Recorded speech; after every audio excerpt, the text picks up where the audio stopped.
In our discussions today, we will be highlighting the process of evolution of political theories through many centuries, starting as early as from 5th century before Christ and down to the present day.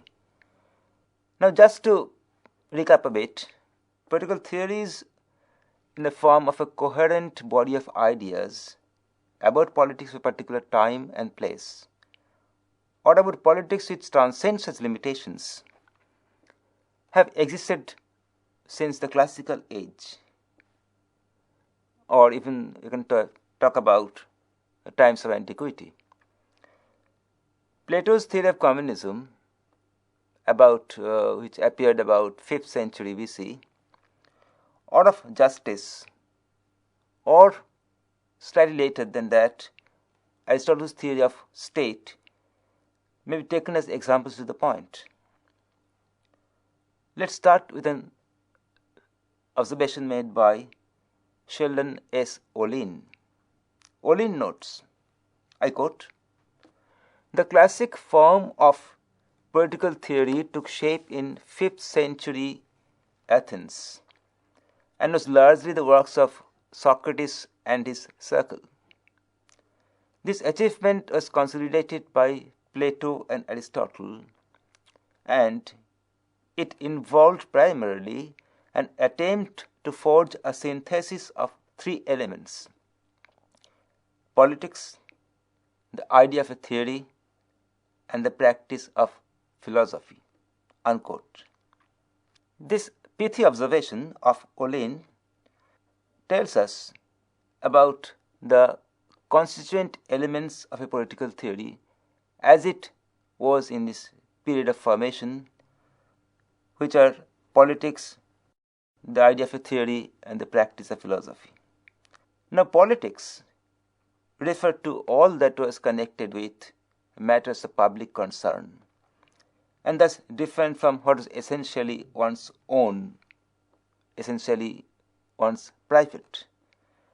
This connotation of politics came particularly from its linguistic linkage with the Greek root words like polis, it meant city-state; politia meant constitution; polites meant citizens; and politicos meant statesmen, all of which had some sense of being public and not private. Perhaps this distinction between public and private anticipated what somewhat later, much later, John Stuart Mill differentiated between self-regarding and other-regarding actions, and which we now refer to as public space and private space. So in today's terminology, the classical meaning of politics referred to the public space only and not to the private space. The theory, the connotation of the theory too, derives from the Greek root word theoria, and I've talked about it in detail in the last session. And theoria and some other words connected with it meant basically observations, observing, the observer, or the methods of observation, and also drawing inference from what is observed. The third element of this synthesis, philosophy, meant two things. One, it provided a direction to the methodology of acquiring knowledge, that is, how and in which way knowledge should be acquired or culled from other sources. And also it referred to a pursuit of wisdom, of knowledge that would help one to become wiser. So here, philosophy had a twofold objective: acquiring knowledge and making people who are acquiring knowledge wiser. Wisdom and knowledge both are the objectives of philosophy.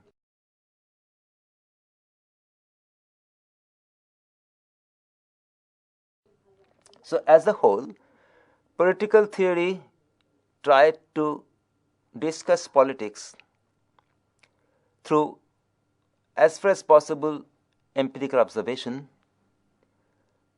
whose aim was not just acquiring knowledge, not just broadening one's knowledge horizon, but at the same time to make oneself wiser while dealing with matters of public concern. Thus began political theory in the classical age. It went for many centuries, right up to 16th or 17th centuries. This classical tradition prevailed. It would be wrong if I stop at that point to say when classical tradition prevailed. It's still there, but not the predominant line of thinking. But even if a classical theory could satisfy all these three constituent elements and criterion, it was not free from challenges. We found Aristotle, Plato's most favored student, challenging Plato himself. So every theorist was not free from challenge. He was challenged by later theorists. Why? The challenge came against how the knowledge is acquired, the methodology, on what knowledge was acquired as the object of inquiry, and also the challenge came from a change in the real world of politics. And that's how new theories appeared. That's how Plato's theory of communism was severely challenged by Aristotle. That's how the theories of Middle Age, ecclesiastical theories of Middle Age, were challenged later by thinkers like Machiavelli.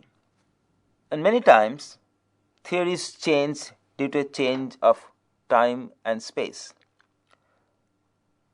If you just take one example, the example of social contract theory, a very well-known example in that sense. The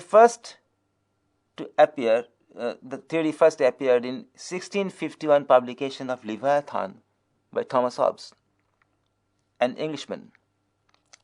So Hobbes was trying to explain to us how state was formed, and he, belonging to his time and his place, an England of mercantile activities, referred to the importance of contract being the foundation stone of a state power,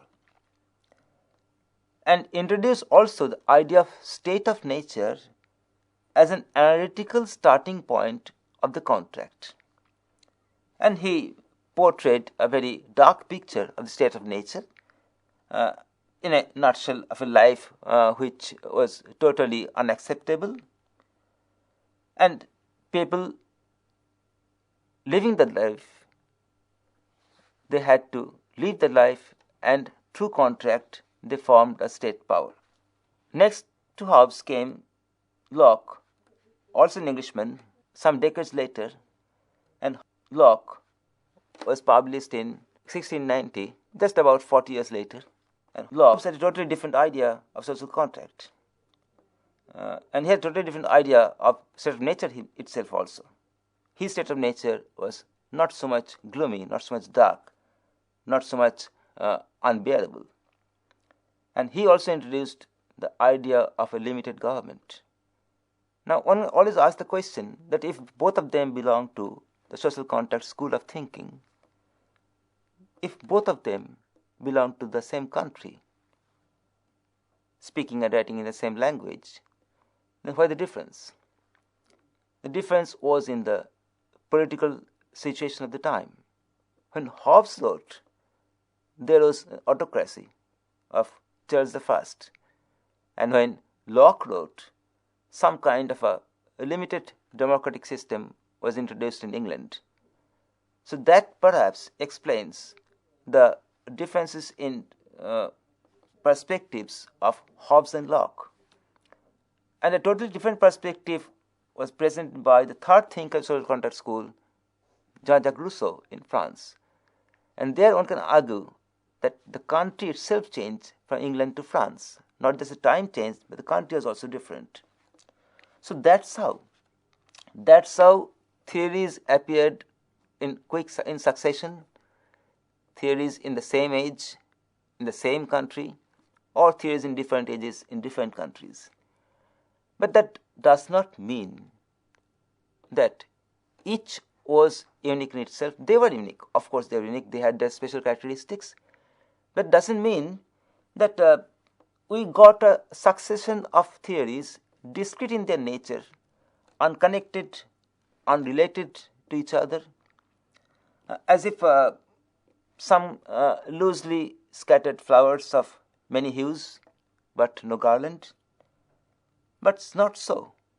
We can, if we read carefully, discern a running thread of common characteristics among all these theories, which are collectively known as the classical political theory, the traditional political theory, or political thinking of the classical age.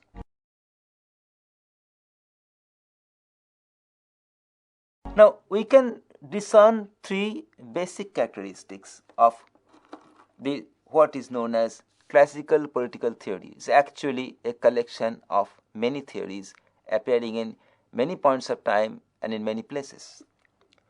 The first characteristic was that the basic motive that guided classic or traditional political theory was therapeutic and not intellectual. It's therapeutic in the sense that almost all, or perhaps all of them, prescribed some desired course of action.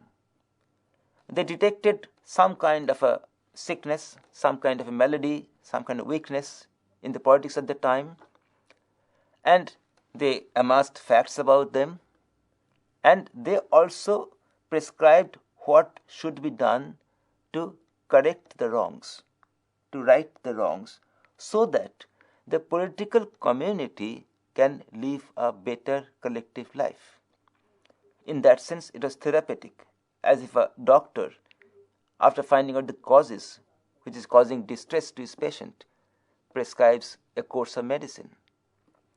The second characteristic was that they are often urged on by a quest for the best form of political system, the best form. They called it the ideal state, or the ideal form, whatever it may be, or the best kind of rule. In so doing, they are guided solely by normative considerations. Even Aristotle, who due to his scientific training of early age was quite a bit of an empirical thinker, unexpected from his age, and he collected facts, concrete facts, and at the end he also wrote something which is totally idealistic. So basically, even if they dealt with empirically collected facts, empirically verifiable facts, ultimately they ended with some kind of a conception about what is ideal and what should be done to achieve that ideal. And thirdly, perhaps most importantly, which differentiates traditional political theory from what we call the modern or scientific or empirical political theory, which came later on, was that traditional political theory always tried to make the real world of politics to be an embodiment of their theory. That I think needs a bit of an explanation. That they had a real world before them, they were living in a real world of politics, they are not lacking them for some reason or other, or maybe there was something wrong with that real world of politics, but they built up a theory and they wanted to transform, change the real world according to their theories, as if a thinker or a political theorist was a sculptor who was working with clay, working with stone, and could sculpt an image out of it, whatever image he wanted. But reality is not so easily changeable. It may not be changeable at all was an idea which escaped them.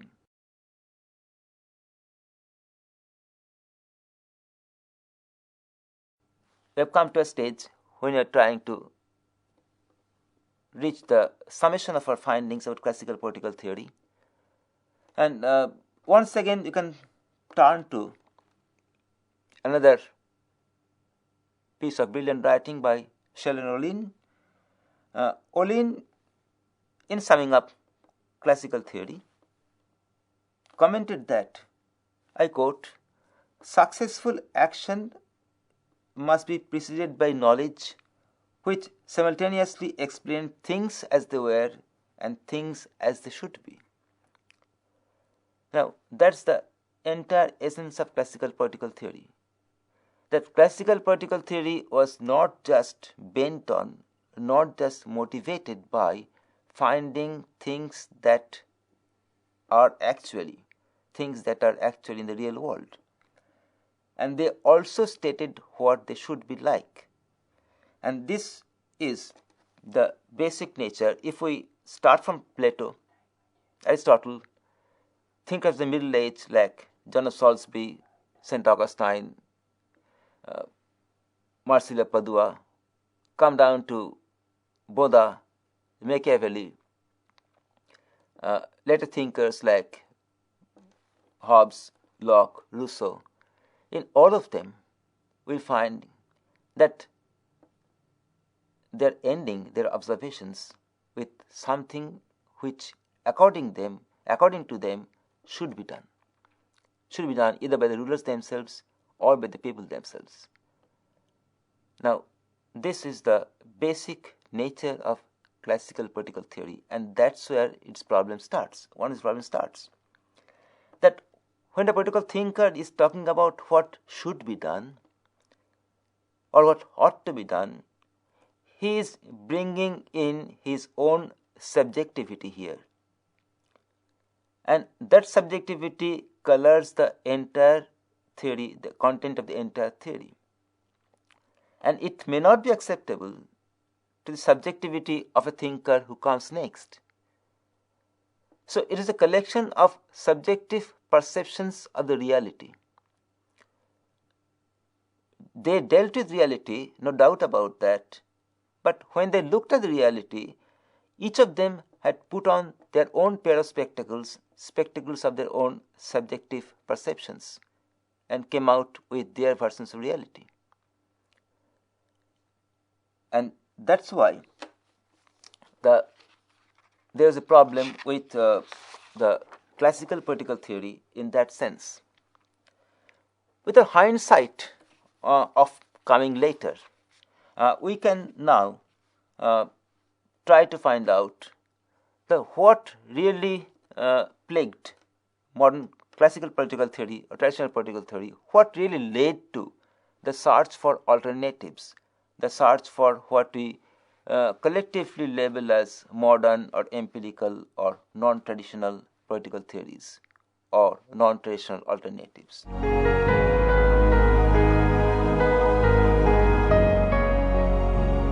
There's no doubt we should be totally blind to history if we just debunk classical theories for being classical, for being old, for being ancient.